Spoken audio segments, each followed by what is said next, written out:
සංගීතය ටෙලිනාට්‍යයෙන් සමුගන්නට පෙර අසේනිගේ චරිතය රඟපෑ ජනප්‍රිය රංගන ශිල්පිනී ගිත්මා බණ්ඩාර මුහුණු පොතේ තැබූ සටහන මෙන්න.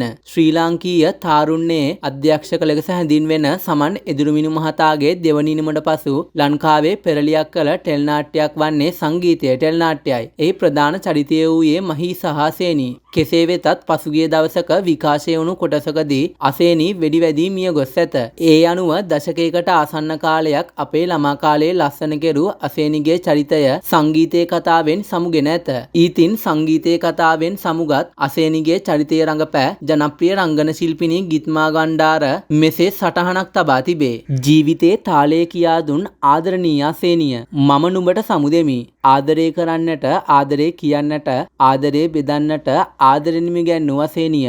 මහ පොළොවට මැදන අකුණු සරක්සේ මා වෙලාගත් මා දරාගත් නුඹ නිසලව නිදාගත් දී මා කෙසේ දරාගන්නද? ටෙලි නාට්‍ය ආරම්භයේදීම ඇගේ ඉරණම මා දැන සිටියද එය මේසා කම්පනයක් ගෙන දේවියයි සිහිනකින්වත් මා නොසිතූ බව කිව යුතුමයි. අසනීප තත්වයක් හේතුවෙන් රූගත කිරීම අවසාන දෙදිනට සම්බන්ධ වීමට නොහැකි වීම හේතුවෙන් ඒ ගෞරවනීය සමු ගැනීම පමණක් මගහැරුණද ඈමතින් මාලද ආශිර්වාදාත්මක ප්‍රේක්ෂකාගාරය වෙනුවෙන් මේ ශෝකාන්තයේ වඩාත් ලයාන්විතව ගෙන නිෂ්පාදක කණ්ඩායමට මාගේ හදපිරි ස්තුතිය පුද කරමි.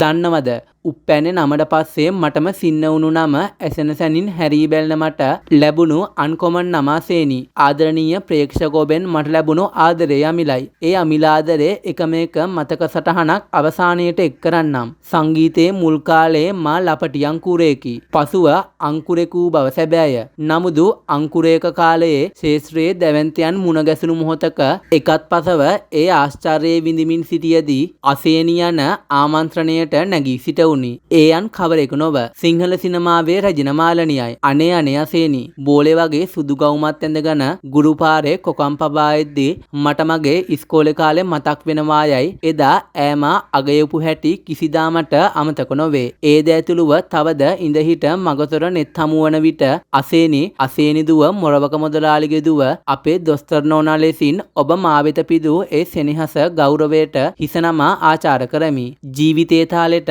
අත්වැල් තැබූ සැමට තුති. ඉතින් ආයිබෝවන්. යනුවෙන් ජනප්‍රිය රංගන ශිල්පිනී ගිත්මා බණ්ඩාර එම සටහන තබා තිබුණා. මේ ගැන ඔබේ අදහසත් පහතින් කමෙන්ට් කරන් යන්නත් අමතක කරන්න එපා.